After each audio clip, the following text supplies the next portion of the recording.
Good afternoon, YouTube. I'm Greg from GregsTutoringNYC at gmail.com.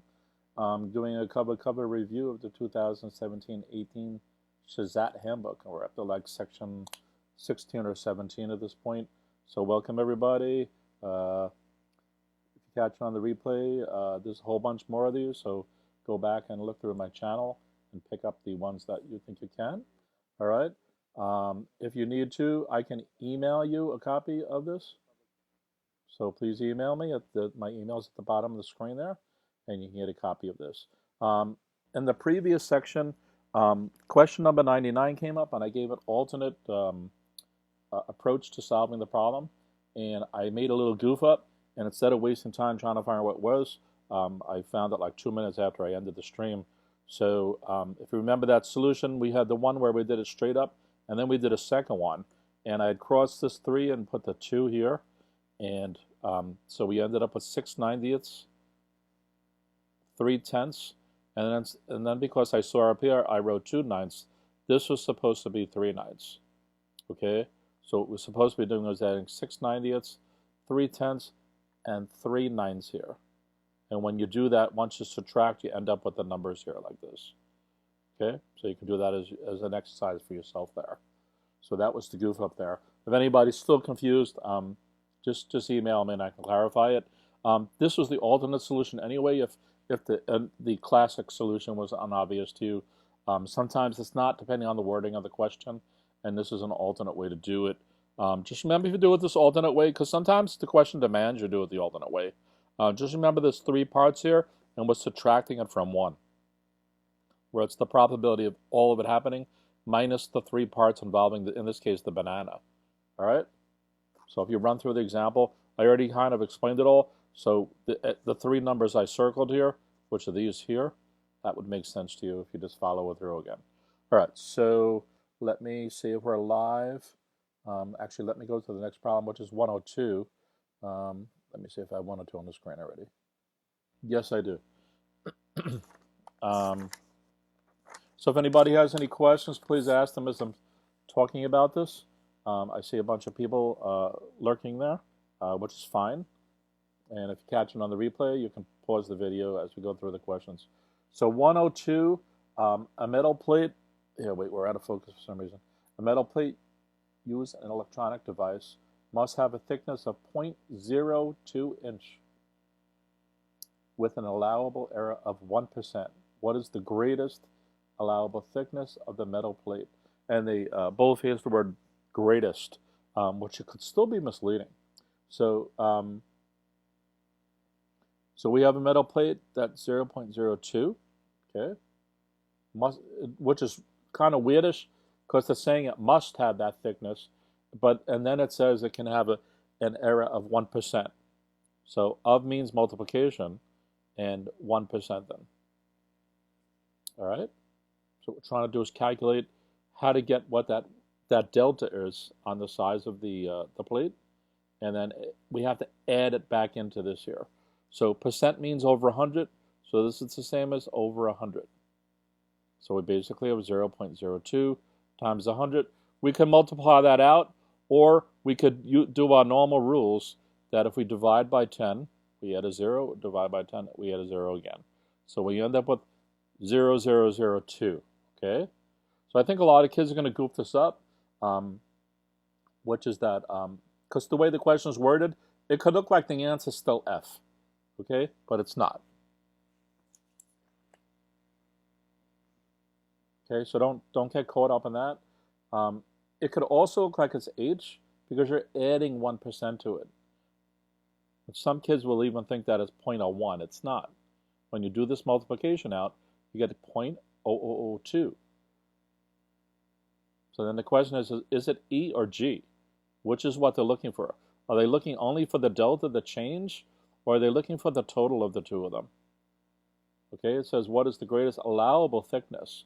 Well, if the allowable error is 1%, then it can go up to 0.02 minus 0.002 or 0.02 plus 0.0002.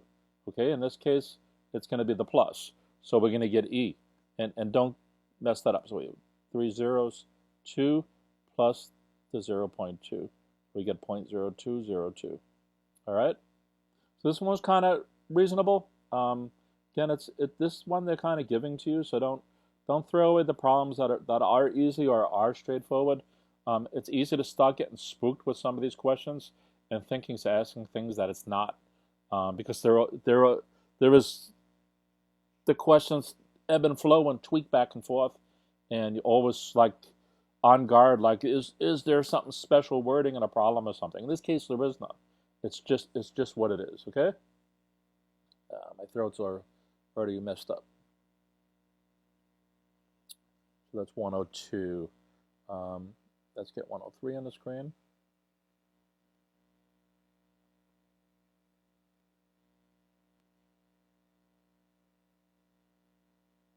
All right, let me drag this over.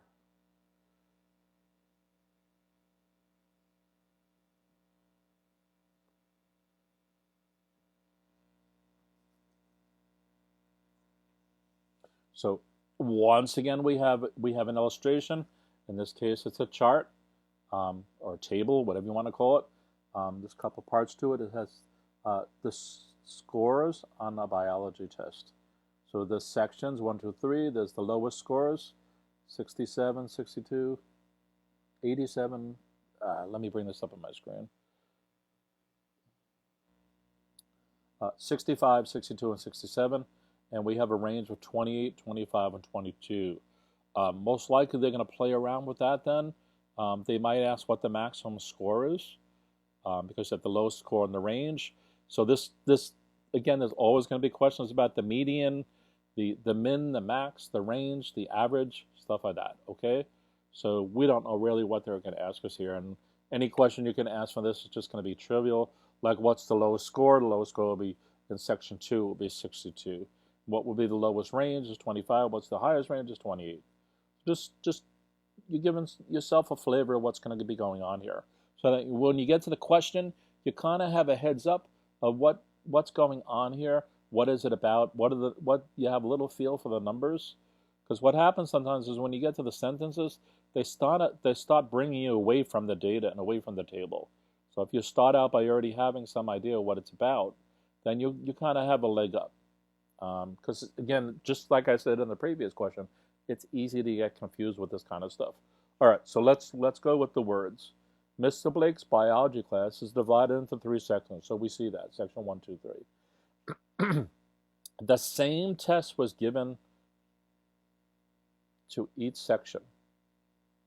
The table above shows both the lowest score and the range of scores on this test for each section.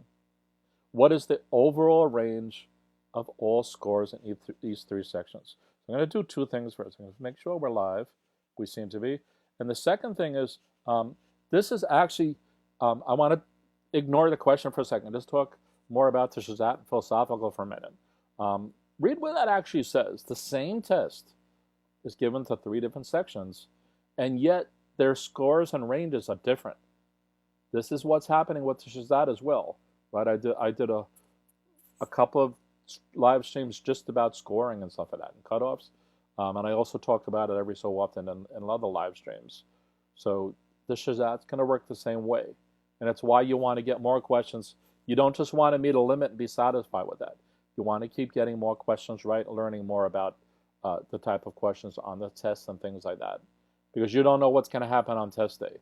And the handbook doesn't always represent exactly what's going to be on the test. It's only a guide. It's only kind of a teaser. It's reasonable. It's good. But you don't know what's going to happen exactly on test day, how you're going to feel, whether you're going to arrive late, whether you lost your ticket, whether you had to go to the bathroom, and also about your preparation. Did you prepare well enough? Do you understand the test? All these kind of things like that. And the truth of the matter is, if you yourself took a test in the morning and then took the same test in the afternoon, you would probably get different scores. I'm talking about just taking it one time. Either take it in the morning or take it in the afternoon. Depending on which time you took it, you're probably not going to get the exact same score. It's possible, but you're most likely going to be off by 1 or 2 questions or something like that. So that's another reason to make sure your SHSAT prep is well, and that you're understanding all this material. In a lot of cases, enough of you are going to meet the cutoff score by 1 or 2 questions, and that's it. That's what a lot of this comes down to. It's not about whether you're going to get 35 questions right or 36 questions. It's about whatever that cutoff score is for the school that you want to meet it and exceed it by a couple of questions. And you don't want to bring it right up to the line, so on test day, you may not get that last question that gets you into that school. All right? So you want to do better than that. That's what some of this is about. And you want to do, I'm not saying this with a sense of urgency. You want to do this cool, calm, and collected. So there's still a month from the first SHSAT date. There's still like 32 days. That's a long time to be able to get yourself comfortable with stuff. And you should, at this point, if you've been prepping at all, you should be starting to pace yourself, figure out what your strongest section is, and start thinking about your strategy, about how you're going to approach the test on test day. So that when test day actually comes, you have a plan B and you have a plan C in addition to your plan A. And you're comfortable with the problems, and you're just ready to sit down and take the test on that day. All right? So now let's get back to 103. Mr. Blake's biology class is divided into 3 sections. The same test was given to each section. The table above shows both the lowest score and the range of scores. What is the overall range for all the scores in the section? Okay?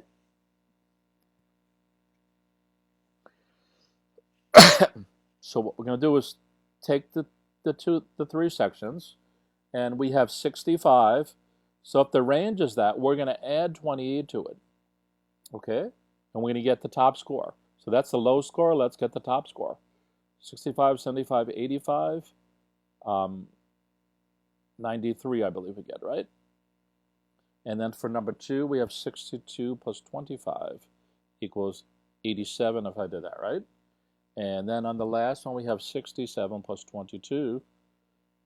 Let me make sure this camera's on the screen, by the way. Yeah, we're good. 67 plus 22. Let me bring the other thing back because this is too tiny for me. Equals 89. All right? So they want to know what is the overall range for all scores in all the 3 sections. So what we're going to do is take the lowest score and the highest score, because now we have a new set of numbers. Before we only had this. So the lowest score and the highest score. So now the question is, what's the range of that? We're just going to subtract them. If 93 minus 62 is 21. Is that one of the answers? No, what did I do wrong? It's 31. So the answer should be D. Yes, the answer is D. Okay. All right. So this is kind of a no-brainer once you realize that they're talking about the total min versus the total max. Right? So if you read that again, it's not really, doesn't really leap out at you unless you've kind of solved this problem before, which again is another reason to become familiar with the examples. This is not prepping to bias yourself to be able to take the test. We're still looking at a math problem here, and you're trying to understand it. It's going to be in your toolkit for the rest of your life once you kind of understand how to do these problems. You're not just learning how to do this to get 3 points on the SHSAT. All right? So it shows the lowest score and the range, and then it's what's the overall range for all scores and all 3 sections. So that's the key to get the min score and the max score. So we had to compute it and then just do the subtraction. And there you go. You lived happily ever after. 104.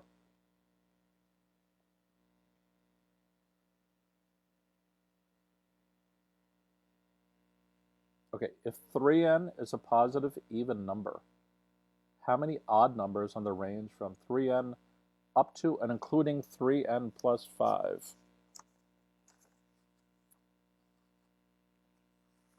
Let me get rid of that. So we have 3n is a positive number, positive even. So it's positive and it's even. Okay. How many odd numbers on the range from 3n up to 3n plus 5? So you have 3n plus 1, 3n plus 2. Is that going to fit on the screen? 3n plus 3, 3n plus 4, okay, and 3n plus 5. Okay, let me just do this. 3n plus 1, plus 2, plus 3, plus 4, and plus 5. Okay? So if this is even, then this is odd. And that's even. That's odd. Let's just do even and odd. Ah, my handwriting's atrocious. If this is even, this is odd. This is even, this is odd, this is even, this is odd. Okay? So then it says, how many odd numbers on that range? So we have 1, 2, 3. And our answer for 105 should be 3.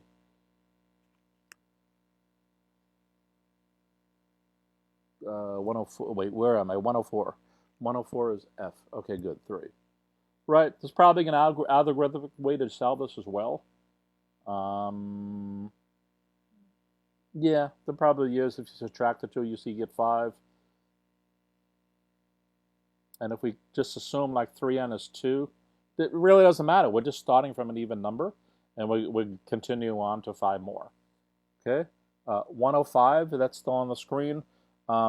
This seems to blow a lot of kids' minds until they first see it a few times. If you've done any SHSAT prep whatsoever at all, you've probably seen something like this. So we're going to look at what they give us first. We're going to assume this is an illustration. So we have 10/13 equals 0.769230, and there's a bar over that. So that means that we have 0.769230, and because there's a bar, it means it continues 769230769 into infinity, right? So, so we have a repeating decimal number, and the decimal is this whole bunch of digits right here. And in fact, that's what the words say. So in the infinite repeating decimal number above, 7 is the first digit. So they're telling us it's here. We can see that. In the repeating pattern, what is the 391st digit?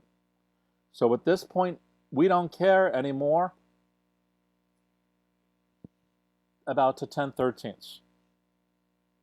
The 10/13 is just a distraction to this, just to tell us that that's equal to that decimal number. Okay? So how do you think you might approach this?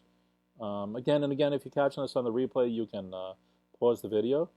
But how do you guys think you might approach this? You want to get the 391st digit.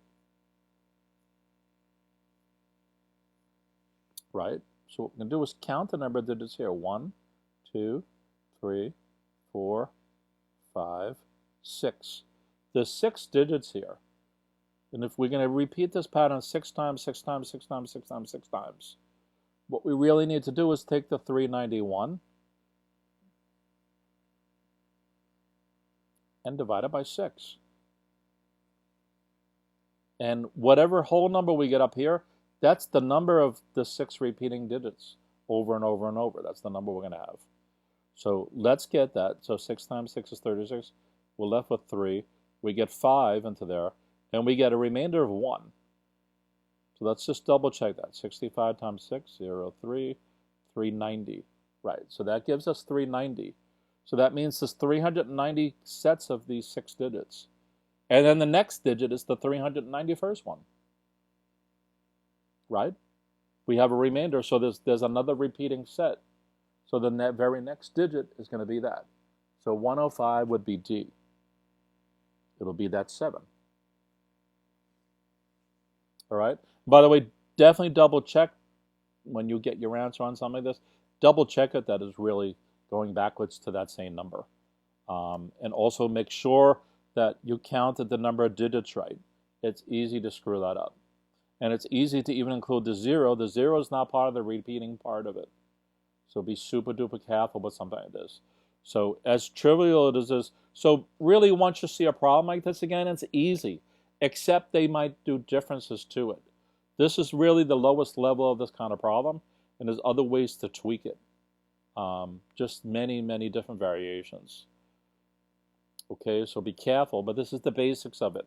That if there's this long string of things, you're going to do some division, figure out the remainder, and then just count off from there.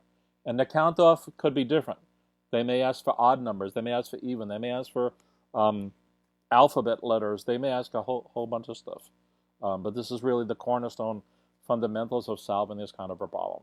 So if you didn't know or never saw something like this before, the first time through, you're kind of like, I'm not quite sure how to solve this. Well, you kind of do now, all right?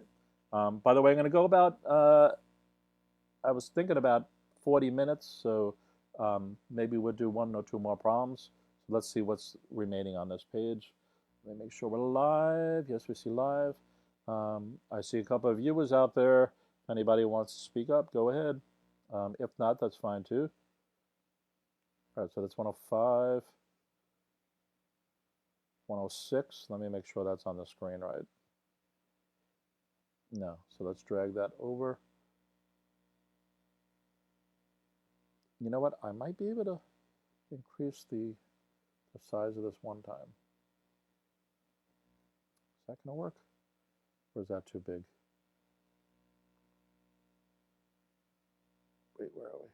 No, that didn't work. I don't know why that didn't scale up right this time.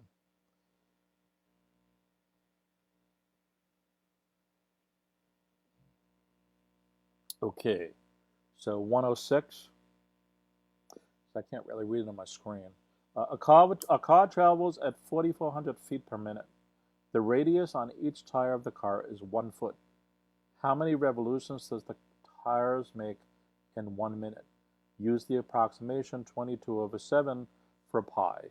Okay.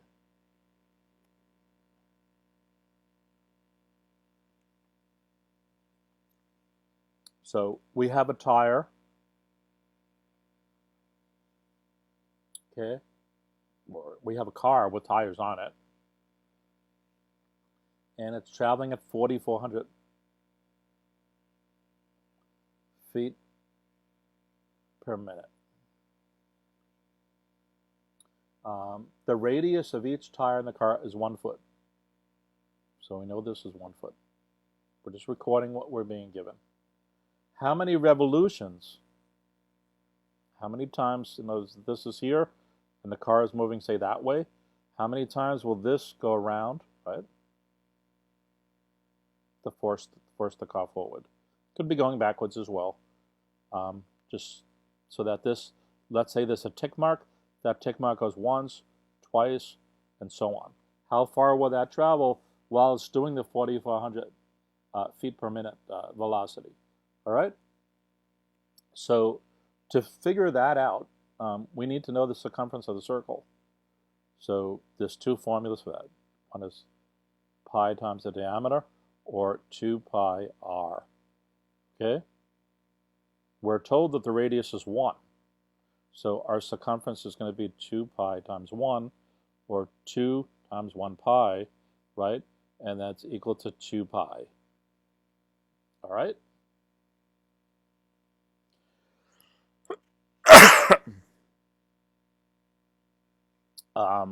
And it's telling us to use 22/7 for pi. So now that we have that, we have, let me rewrite it here, we have circumference equals 2 pi, and we can equal 2 times 22/7. So that's going to give us 44/7. So this is our circumference. I'm sorry, I'm writing so sloppy. So we need to know how many times that circumference was able to go through the 4,400 feet. So really what we can do is take the 4,400 feet and divide it by the circumference.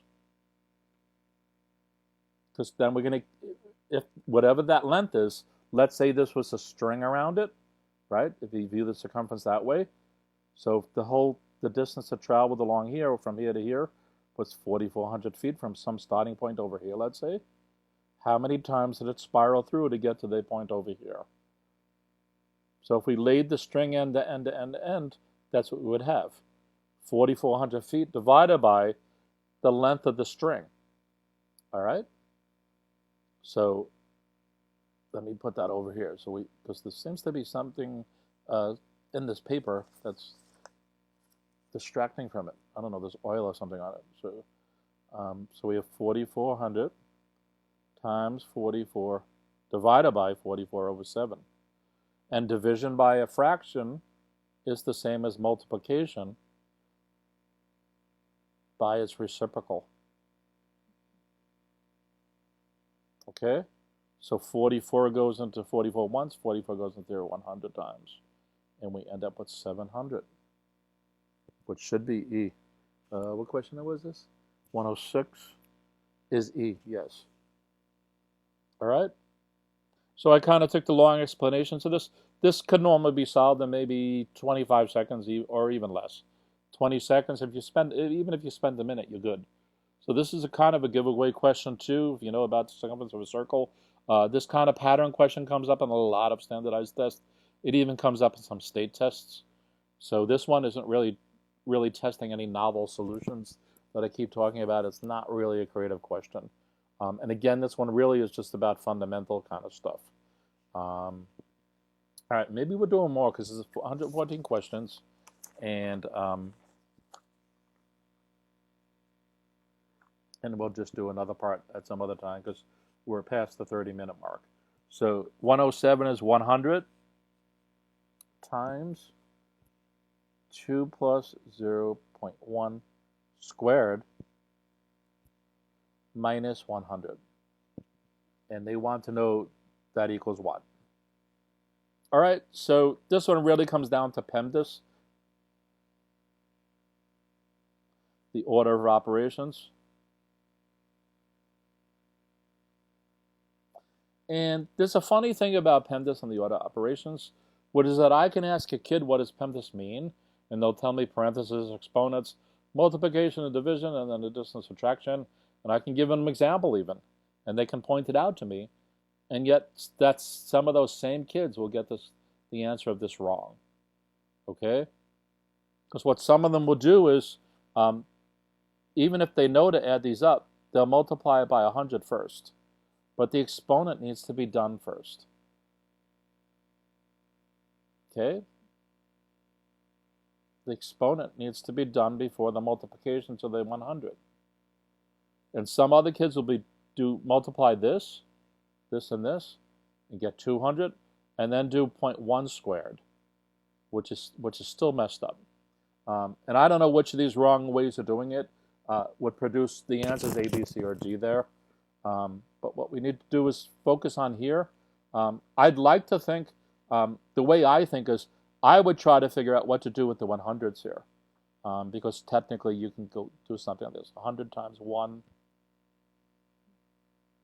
plus 0.1 squared minus 1 or something like that. It's just some weird thing like that. I would try to come up with something like that. That's the way my mind works. But it turns out this, even if you can get that, I don't think it helps you. And this one is just straightforward brute force. So that what we're going to do is we're going to do the 2 point plus 0.1 first. So we're going to get 2.1. And then we're going to square that. Multiply that by 100 and subtract 100. All right? So what is 2.1 times 2.1? We get 1, we get 2, 4, and then 4. Did I do that right?